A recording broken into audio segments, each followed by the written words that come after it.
listening to tonight's show. You can connect with Take Two Radio on Twitter at Take Two Radio and at Dawn Take Two Radio. You can also look us up on Facebook at Take Two Radio. Check out our website at taketworadio.com and follow us on Blog Talk so you can stay up to the minute of each episode as we add it. Each episode is always available for download immediately following each broadcast, and you can also download every podcast on iTunes. Thank you for joining us.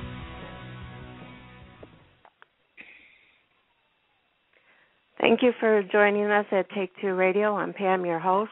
Yes, I'm back, sort of, anyhow. I'm going to try this. Of course, I have with me my trusty friend and co-host, Dawn. Hello, Dawn. Hello, Pam. It's so nice to be on the opposite side of this tonight. Let's tell you, after the day I've had, it's like, oh, just in time. Well, I'm glad to hear you listen to me. I'm glad to hear you're hosting and you're back in the air chair taking the lead tonight. Not that I minded, but I'm just glad that you're feeling better and up to it. So welcome back. Thanks. I'm trying to talk myself into it, I think, more than anything else. But we're very happy to have with us tonight singer, songwriter, producer, multitasker to the max, I should just say, Louise Goffin. Hello, Louise. Hello. Hello. How are you gals doing on the East Coast there? Yeah, well, she's on the East Coast. She's in North Carolina, and I'm in Chicago. So, and just watching the news a little bit earlier, and they're saying the East Coast is going to get slammed with some kind of horrible blizzard. So prepare yourself, Dawn. And, I've had my head in work all day. I have not even seen the weather, so this is news to me because just a few days ago they were saying it was supposed to be like somewhat mild being mid-50s for the weekend. Yeah. So something has taken a dramatic turn. Oh, my gosh. Well, Louise, thank you, and welcome to our show and for being here tonight. We certainly appreciate it. Thank you so much. Well, are you on the West Coast? I am. It's still it's the afternoon right now. Late afternoon. Lucky. Okay, well, I think it's time for us to move. I know. So I guess we'll start out with you being the daughter of Carole-King and Gerry-Goffin. Would you say that you were born with music in your blood? I don't know if I had it in my blood, but I definitely had it in my environment. Yeah. It was I don't know about the nurture or, whatever it is, but I do know that I was surrounded by songwriting, and my grandmother, who was my mother's mother, knew a lot of show tunes and played a lot of piano, and my parents were young and songwriting, so my grandmother would often sit me on her lap when I was 2 at the piano and play little songs together with me. So did you learn how to play the piano from your grandmother then? I actually taught myself how to play the piano. I'm very self-taught, and it's only at this stage in my life where all the influences that have influenced my musicianship have come together, because I never really was properly trained on the piano, and I didn't really have confidence that I was a piano player because I had this belief that I had to be that I had to be someone trained who could read and write music to be considered a piano player. Then I got a piano teacher, and he said, "You know a lot." So he said, show me what you know, and I could play. I could play boogie woogie, and I could, play a lot of classical stuff, and my fingering was right, and basically I'm a better musician, not. I don't want to say I'm a better musician not knowing how to play, but I'm actually, something comes through me that is beyond anything I could have learned. There's just a innate, psychic thing with music. And I definitely think that's genetically inherited, because I've seen my mother do the same thing at the piano, just play, she would call it play to the gods. You're not playing for any effect other than you're playing to the gods. And you're not trying to capture it or turn it into something or make money from it. You're just expressing something that comes through, and then it's gone. It just comes through and it's gone. Yeah. Well, that sounds a heck of a lot better than my chopsticks. That's as far as I have a lot of with fun that. with chopsticks. I have a lot of variations on that song that I play with, one of my kids. Yeah. Yeah. Well, my dad was a piano player, and he used to always want to teach us kids, but we just didn't want to have anything to do with it. So I guess even as a small child, you'll know whether or not you want to get into that most of the time, I would believe. Mm-hmm. If some kind of instrument or music or anything. Now, singing, I would sing on top of my lungs. Not that it was any good, but, I enjoyed that. And when I hit high school, I went into the chorus and stuff. But I really didn't have any want or need to learn an instrument. And now I'm kind of sorry I don't know that. Yeah, this is something I tell, people starting out, that enjoyment is the key to getting good at an instrument. Is find that, it's like if you enjoy going to the gym, you'll go to the gym. If you don't and you're forcing yourself to, you won't. It's just, as soon as I learn a piece or a song, I remember years ago just becoming enchanted with a Billie Holiday song, and I would just listen to it in my car, and then before I knew it, I'd sit down at the piano, and I was playing chords similar to it. It was not a whole bunch of training, by the way. It just kind of happened as an osmosis. And then just by getting into that and enjoying, this shape and that shape, then I wrote a song that was influenced and informed by that. So enjoyment begets mastery over time. Right. That's my experience. Some people might not say that. A tennis pro might not say that. They might have to say, you have to do that, and it won't always be fun. Yeah. It's your philosophy. It's what works for you. It's my experience. It's been my experience. Yeah. Right. Okay. How do you feel music has changed since you've grown up? Well, this came up recently. It's changed so many times.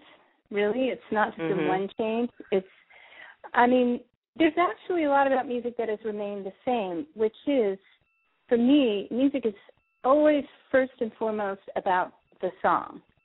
And you can listen to a song from any era, and if it's a great song, that song will still be great today, maybe 50 years after it was written. And people can do it in a different genre or a different way. Mm-hmm. So I sometimes have trouble understanding what's interesting about beats and, I love rhythms, but just, samples and that. But I do see it as expressive, almost like performance art, where, we went through the Jacqueline Pollock stage where you just throw splatter on, and that would be, we'll call that art. But everything has its place, and, some of these Jay-Z records or Kanye West records, they can get very creative because the limitation of, not being able to play an instrument, if you have something to say, if you have a point of view, you can take from so many different places, sample them, throw it together in your own unique way. Mm-hmm. And I love that that's happening, and I love what's happening also with the fact that a lot of artists are taking control of their own record making, record promotion, social media, because for me it's just more fun to be able to make a single and instantly put it out there if I want, design artwork on my laptop, and that's just a pretty fun thing. It used to be you had to go through a whole machine, starting in the 80s particularly, but even earlier, you had to go through this machine to see the light of day. So I think it's empowering the way music and the business of music has changed. It doesn't lead to large incomes so much for everyone. But the way it used to be, you'd have the large incomes of the few, and a lot of people would not take part in that. Right. Yeah. Well, you lived in England for 10 years, and how would you say British music differs from American music? Well, I think it's always changing there in the same way it's always changing here. I haven't I mean, I'm actually going over there next month, visiting and writing, but, you know, there's always new stuff. What I did notice about living in England is that the turnover of music is way faster than here. It's, you know, the life of a hit, so to speak, record is a lot typically shorter than it is here in America. It's on to the next. And there's also a British philosophy that, you know, once someone's huge and big, you know, they're kind of, well, the press particularly are looking for the next thing. They're always looking for what's just coming out of the ground and what's, you know, fresh, and people who haven't, quote unquote, sold out.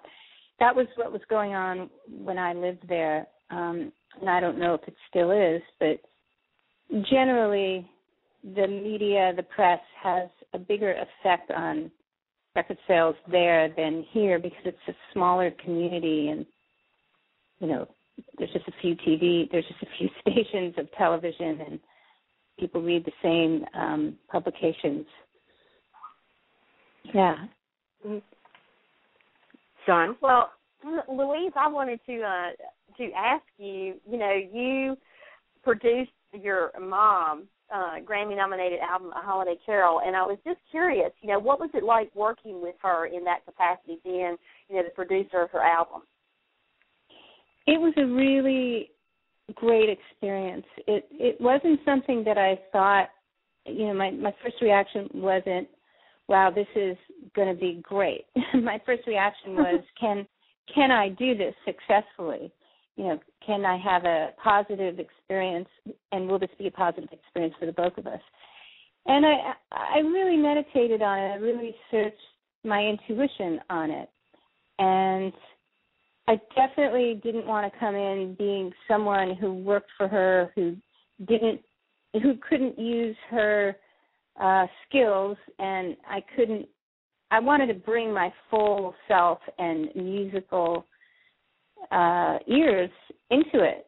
And once I realized that she was giving me full range of, you know, this, you're going to run with this, because I don't have, she really didn't have a lot of energy to make a record. She was finishing up this memoir, which has come out, A Natural Woman, and she'd been working on it for 7 years. It came out in February of last year, and it's a New York Times bestseller.